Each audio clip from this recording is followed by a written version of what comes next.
Bonjour les amis, bonjour les disciples de Jésus. C'est avec ce magnifique bouquet de fleurs qu'on voudrait vous accueillir ce matin pour ce culte du 16 mai. Et Seigneur, on veut vraiment te dire merci pour ceux qui sont là, qui nous regardent au travers de cette caméra, sur cette chaîne YouTube. Et Seigneur, oui, on sait que tu es souverain, que tu es au contrôle de toutes choses, Seigneur. Et on te dit merci pour cette possibilité d'annoncer ta parole, de te louer, de te prier et d'accueillir tous ceux que nous aimons ce matin. On vous souhaite un bon culte dans la présence de Jésus. Amen.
Seigneur, il est bon de te louer.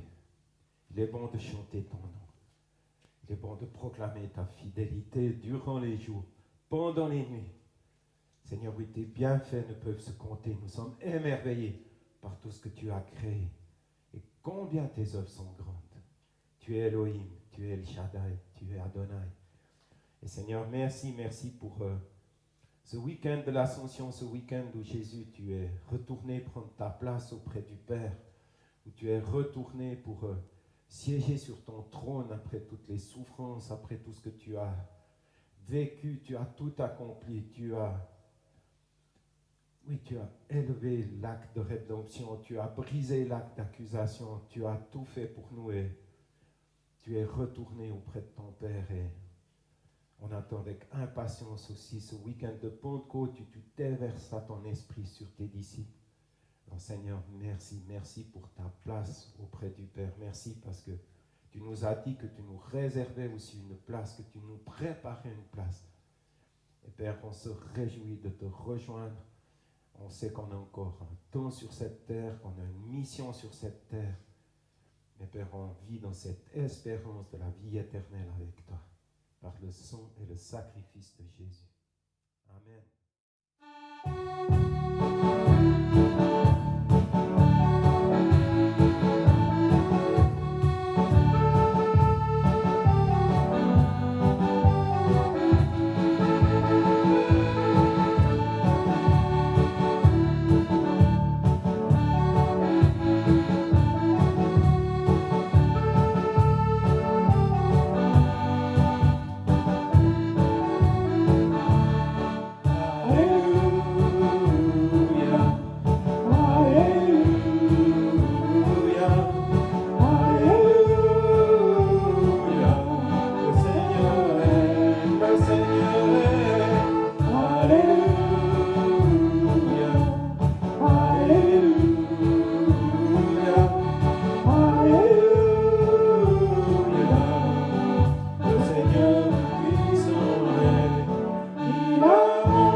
Seigneur Tout-Puissant.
Bien, chers amis, après ce bon temps de louange, restons dans ce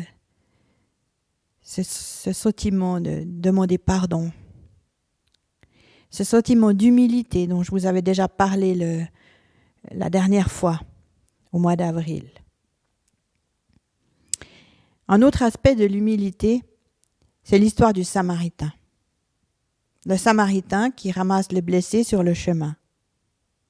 C'est cette sensibilité aux besoins des autres.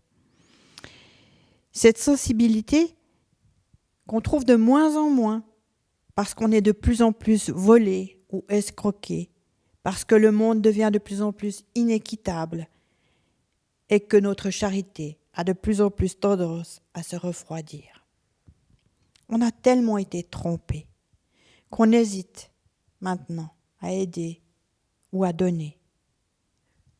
Et souvent, c'est ceux qu'on a le plus aidés qui se tournent contre nous. L'humilité, on la retrouve dans Ésaïe 58, les versets 1 à 12. Je vous laisserai les lire à la maison. Voici le jeûne auquel je prends plaisir. Partage ton pain. Fais entrer dans ta maison. Fais entrer dans ta maison. L'hospitalité, c'est une réalité de l'humilité. Dans certaines églises, il est demandé à tous ceux qui sont engagés d'accepter 2 ou 3 jours l'hospitalité quand c'est nécessaire. Au-delà de 2 ou 3 jours, c'est un appel spécial, c'est un ministère d'accueil. Ne serait-ce pas important pour nous, chrétiens, de découvrir ou redécouvrir ce qu'est l'hospitalité? Hébreux 3, verset 2 nous dit d'ailleurs que certains, sans le savoir, ont hébergé des anges.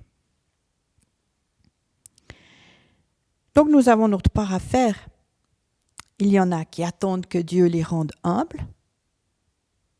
Dieu nous rend humbles dans la mesure où nous nous laissons attirer par ce qui est humble. On peut très bien ne pas se laisser attirer par l'humilité. On peut très bien jouer les gros bras, même dans nos milieux évangéliques. Si notre cœur est orgueilleux, déchirons-le devant Dieu. Laissons-nous attirer par ce qui est humble. Choisissons la position d'humilité. Prenons cette disposition de cœur qui plaît à Dieu. On a entendu Jésus, il a appelé Judas mon ami. Pourtant, Jésus, il savait ce qui allait se passer. Il n'a pas appelé Judas mon ami par politesse. Non, c'est qu'il le considérait comme son ami dans son cœur. Ce même Judas qui allait le trahir, ce même Judas qui piochait dans la caisse. Jésus était un être humain comme nous. Il sait qu'il va se charger du péché du monde entier. Il sait qu'il va connaître la souffrance, la trahison, l'abandon, l'incompréhension, la déstabilisation. Il sait qu'il va être fait pécher. Il sait que c'est son heure. Dans le jardin de Gethsémani, mot qui veut dire pressoir, car certainement il devait y en avoir plusieurs dans ce jardin. Et si on se rappelle bien, un pressoir, il y a une pierre horizontale, une pierre verticale. On mettait les olives dessus et on faisait descendre la pierre horizontale, la pierre verticale sur la pierre horizontale, et ça pressait, on récupérait l'huile. Pourquoi est-ce que c'est là que Jésus a été livré? Peut-être qu'il y avait une direction prophétique en rapport avec les tables de la loi données par Moïse. Sur une table étaient inscrits les commandements qu'il fallait observer par rapport à Dieu. Tu aimeras le Seigneur ton Dieu. Tu n'auras point d'idole, etc. C'est-à-dire la relation verticale. Et sur l'autre pierre, les commandements qu'il fallait observer par rapport à notre prochain. Tu aimeras ton prochain comme toi-même. La relation horizontale. Donc on retrouve la signification de la croix dans ce pressoir. Nous avons tous transgressé les commandements de Dieu, écrits sur les 2 tables de la loi. Nous n'avons pas toujours aimé Dieu de tout notre cœur. Nous avons eu des idoles. Peut-être nous en avons encore. Les idoles, c'est tout ce que nous mettons avant Dieu. Nous n'avons pas toujours aimé notre prochain comme nous-mêmes. d'une façon ou d'une autre, nous avons transgressé la loi de Dieu. Et Jésus, dans le jardin de Gethsémane, a accepté d'être écrasé par la malédiction de la loi. Ce n'est pas de l'huile qui coule, c'est son sang qui commence à couler avec la sueur qui devient comme des grumeaux. Et Jésus, il dit, « Père, s'il était possible que cette coupe s'éloigne de moi. » Toutefois, les paroles qui suivent sont comme un élan du cœur envers et contre tout. Quelle que soit la croix qui vient, quelle que soit la souffrance qui vient, Jésus dit encore, « Seigneur, non pas ce que je veux, mais ce que toi tu veux. » Puis, on connaît la suite, il est arrêté, il est conduit devant Pilate. Ensuite, il est conduit devant Hérode. On le tape, on lui donne des soufflets, on lui bande les yeux et on lui dit « Si tu es le Christ, prophétise !» On lui met une couronne d'épines. Et enfin, c'est la marche au calvaire. Revenons maintenant à la croix que j'ai évoquée rapidement lors du premier message. La Bible nous dit que c'est là que Jésus triomphe sur les dominations, sur les principautés, des autorités, des esprits méchants. Mais qu'est-ce qui s'est passé pour qu'il triomphe? Jésus est là, on le crucifie. La foule est là tout autour de lui. Cette même foule qui auparavant criait « Hosanna » a crié ensuite devant Pilate « Nous ne voulons pas qu'il règne sur nous ». Cette même foule qui crie « Si tu es le Fils de Dieu, descends de ta croix ». Les pharisiens qui disent « Il a sauvé les autres, il ne peut même pas se sauver ». Ses propres disciples qui se tiennent à l'écart de peur d'être arrêtés. Tout ça, c'est l'aspect humain, c'est la souffrance humaine, c'est le corps, son corps qui est recouvert de sang, de crachats, de la tête aux pieds, et bien plus encore. Imaginons ce corps de sang tellement défiguré par la souffrance et par la flagellation, 40 coups moins un corps déchiqueté par les lanières avec les crochets du fouet romain. Ses os sont à nu, ses muscles sont à nu, la chair est à nu. C'est un corps de sang de la tête aux pieds. Puisqu'il fallait que son sang recouvre nous tous de la tête aux pieds. Il est là, semblable à une brebis muette, devant ceux qui l'attendent, livré en spectacle aux hommes et aux anges. Ça, c'est le côté humain. Mais que s'est-il passé dans le monde invisible? On peut imaginer qu'il y a une confrontation. C'est cela le combat spirituel. À la croix, Jésus va combattre son plus grand combat spirituel. À la croix, Jésus est là. Humainement, je viens de décrire la scène. Mais maintenant, spirituellement, dans le monde des cieux, dans le monde invisible, se passe cette chose incroyable. Lorsque l'heure est venue où il doit être livré, les démons le savent. C'est leur heure, c'est l'heure des ténèbres, dira Jésus à Gethsémane. À ce moment-là, tel un essaim d'abeilles qui fonce sur le miel, les puissances mauvaises viennent et vont sur lui, et ils vont lui en faire baver. Elles vont lui faire payer tout ce qu'il a fait. Rappelons-nous que Jésus allait de lieu en lieu, détruisant les œuvres du diable, chassant les démons, pillant le royaume de Satan, arrachant les âmes, ressuscitant les morts. Les démoniaques ne tenaient pas. Les légions de démons étaient obligées de s'enfuir. Jésus ouvrait les yeux des aveugles. Les œuvres du diable étaient détruites. C'était le bouleversement, c'était le tremblement, c'était la haine, c'était la lutte à mort dans le royaume invisible. Et puis là, Jésus leur est livré, sans force, complètement dépendant des circonstances qui allaient arriver sur lui. Plusieurs raisons en sont la cause. C'est l'expression à ce moment-là de toute cette rancœur, de toute cette haine accumulée. Les démons avaient souvent voulu mettre la main sur Jésus par la lapidation ou par toutes sortes de méthodes humaines et ils n'y sont jamais arrivés. Mais maintenant, il est là, sans force apparente, faible devant eux. C'est le moment où il est brisé. Il est attaqué spirituellement. Il est attaqué intellectuellement. Il est attaqué moralement.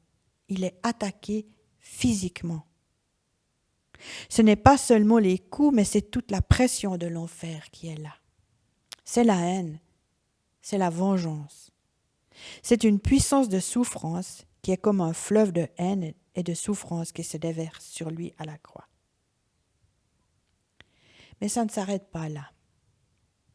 Parce que si Jésus va jusqu'au bout, sa mort va apporter la délivrance à tous ceux qui croient en lui. À ce moment-là, tout en faisant payer à Jésus toute la souffrance, il y a cette course des principautés les unes après les autres, de plus en plus forte. Les démons sont soumis à une hiérarchie. Alors c'est les plus petits qui commencent. Et comme ils n'arrivent pas, et comme ils n'arrivent pas à enlever ou à sortir du cœur ou de la bouche de Jésus un cri de reniement, c'est des puissances plus fortes qui viennent. Et puis elles appellent encore les autres dominations encore plus importantes et plus fortes au secours. Et domination après domination, principauté après principauté, ce sont toutes les hiérarchies du monde spirituel occulte qui viennent sur Jésus pour le faire tellement souffrir, afin qu'il lâche, afin qu'il arrête, pour qu'il n'aille pas jusqu'au bout. Il est livré en pâture aux démons. Il est livré en pâture aux dominations. En un mot, c'est tout l'enfer qui s'est uni au dernier moment pour empêcher par la souffrance Jésus d'aller jusqu'au bout et pour faire sortir de son cœur, pour faire sortir de ses lèvres, de son regard, de son attitude, un sentiment, une pensée, une parole de rébellion, de fuite ou de refus. Ça devait être terrible. C'était terrible à la croix. Pourquoi Jésus a-t-il vaincu les dominations ? Ce n'était pas parce qu'il était le Superman, le super-héros rempli du Saint-Esprit. Jésus a vaincu par sa faiblesse, parce qu'il s'est laissé faire, parce qu'il a intercédé pour les coupables, parce que le mal qu'on lui faisait, il l'a surmonté par le bien. Chaque hiérarchie supplémentaire des démons qui l'attaquaient faisait naître en Jésus une dimension spirituelle d'amour supplémentaire. En un mot, plus les démons agissaient, plus Jésus couvrait cela par un amour de vie supplémentaire. Semblable à une brebis muette devant ceux qui l'attendent, il n'a point ouvert la bouche. Il a été enlevé par l'angoisse et le châtiment. Pas un mot, si ce n'est « Père, pardonne-leur, ils ne savent pas ce qu'ils font ».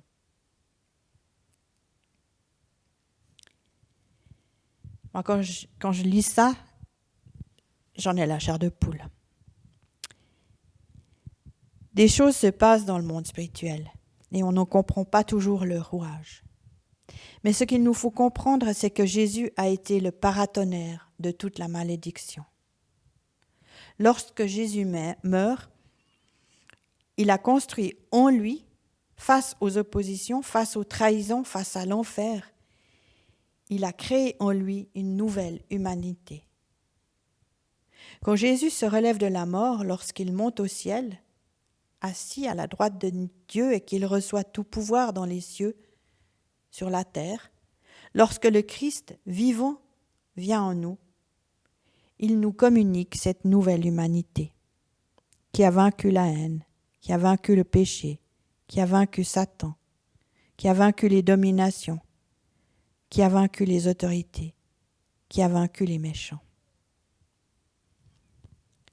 La faiblesse de Jésus a été plus forte que la force des démons.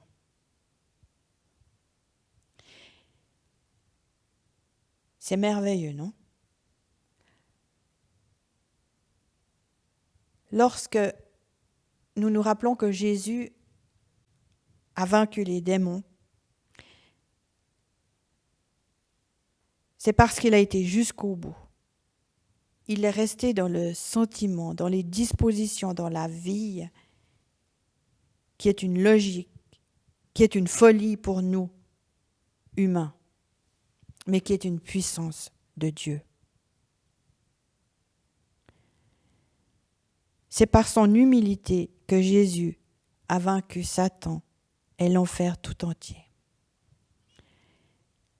Nous avons vu les hommes, nous avons vu le monde visible. Nous venons de voir l'assaut démoniaque.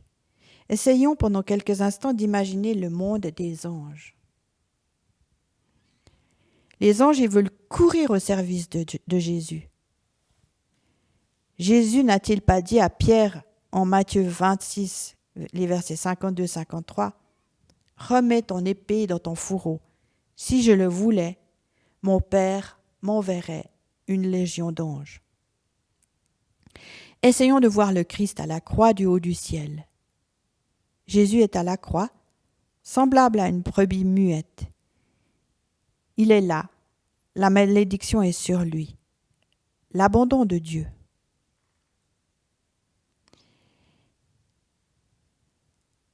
Parce qu'au travers de ces choses, Dieu permet qu'il soit livré pour que la malédiction tombe sur lui, pour que par ses meurtrissures, vous et moi, nous soyons guéris. Les anges sont là. Il y a des pleurs dans le ciel. Et si on s'imagine depuis le haut du ciel ce que les anges voyaient, moi ce qui m'interpelle, c'est cette larme que le Père a dû verser. Parce que son Fils était sur la croix. Cette larme que vous voyez là. Il y a des pleurs dans le ciel, il y a des hurlements, il y a des appels. Père, permets-nous d'aller à son secours. Face à ce déferlement de toutes les hiérarchies démoniaques, les anges de Dieu veulent aider Jésus. Mais le bras de la justice se lève et Dieu dit « Non, ne bougez pas. Il faut qu'il meure pour que les autres puissent avoir la vie. Pour que nous puissions avoir la vie. » Et certainement que l'archange Michael et tant d'autres demandent à Dieu la permission d'y aller. Mais Dieu dit non. Il faut qu'il meure innocent pour que la grâce puisse être accordée à tous les coupables. Mes amis, à la croix, ça a été terrible. Mais c'est ça la puissance de Dieu.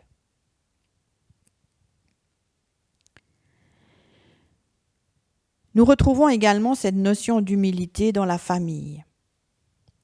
Les enfants, honore ton père et ta mère, afin que tu prolonges tes jours. Quand Dieu dit quelque chose, il le fait. Honore tes conducteurs, honore les personnes âgées, honore les autorités.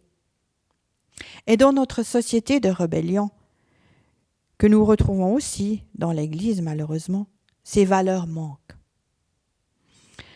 À cause du manque d'équilibre, beaucoup se sont cassés la figure. Mais ce qui est tragique, c'est qu'ils ne se sont pas seulement cassés la figure, mais ils ont fait du mal autour d'eux. Ils ont freiné le royaume de Dieu. Nous croyons tous que le retour du Seigneur est proche.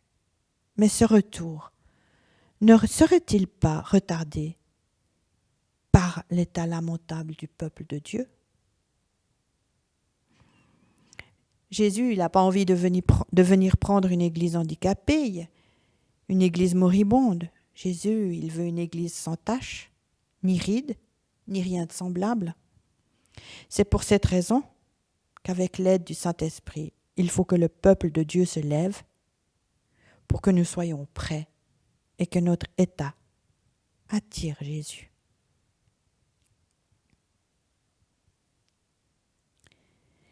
Tu ne parleras pas mal du chef de ton peuple, même si c'est un mauvais chef. Jésus a dit à Pilate, « Tu n'aurais aucun pouvoir si cela ne t'avait été donné d'en haut. » Notre soumission est exigée par la parole de Dieu. Dès que la soumission humaine nous oblige à désobéir à Dieu, nous devons désobéir aux hommes et obéir à Dieu.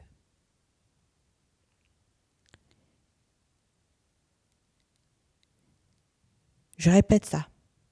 Dès que la soumission humaine nous oblige à désobéir à Dieu, alors il nous faut désobéir aux hommes pour obéir à Dieu.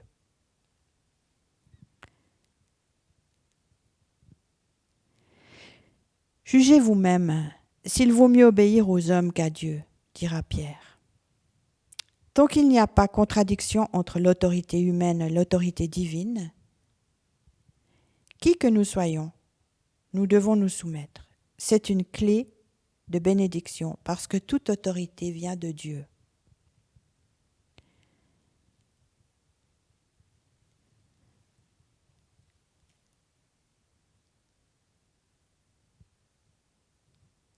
Avant de conclure, j'aimerais vous donner un petit témoignage d'un miracle que j'ai vécu.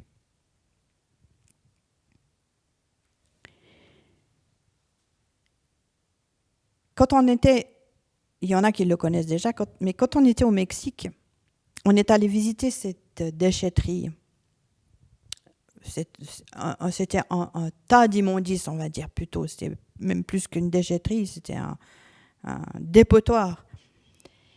Et le souci de Jean-François a été, mais toi qui ne supportes pas les odeurs, comment tu vas faire pour faire cette visite? J'en avais aucune idée. Et honnêtement, je n'ai même pas pensé à prier. Mais Dieu, il nous connaît tellement bien qu'on est resté 3 heures dans cet endroit et j'ai rien senti.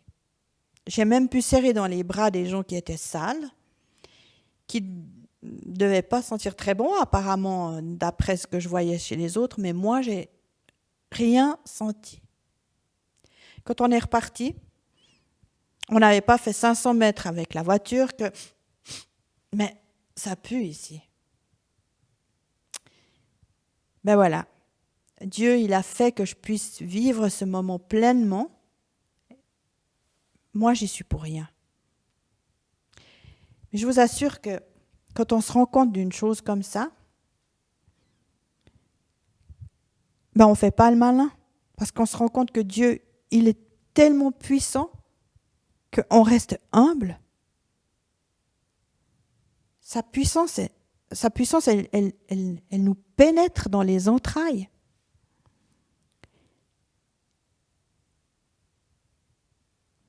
C'est important de comprendre que la puissance de la gloire de Dieu, c'est l'humilité. Quand nous assistons à un miracle à ce moment-là, nous sommes humbles parce qu'on réalise que ce n'est pas nous.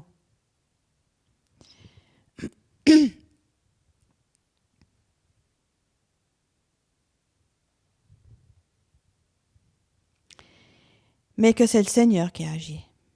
Ce qui est important, c'est notre cœur. Parce que Dieu y regarde au cœur. Le fruit de l'humilité, de la crainte de l'Éternel, c'est la richesse, la gloire et la vie. Proverbe 22, verset 4. Il y a une action de notre part. C'est nous qui devons nous revêtir. Il n'est pas dit qu'il faut que tu pries pour que Dieu te rende humble. Il est dit, revêt-toi de l'humilité. Revêt-toi d'humilité.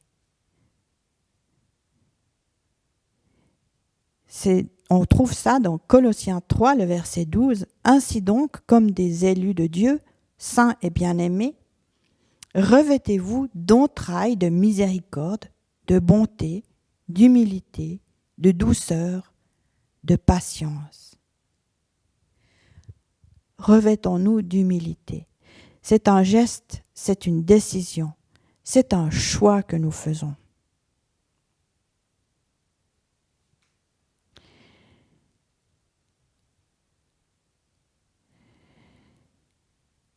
Tu peux repartir aujourd'hui avec ton orgueil. Tu peux te gonfler, même dans ta foi chrétienne. Mais attention, plus haut tu vas monter, plus bas tu redescendras. Mais si tu te revêts toi-même de l'humilité, si tu descends, alors Dieu lui-même t'élèvera au temps convenable. À lui soit toute la gloire, en Jésus-Christ, notre Seigneur. Amen.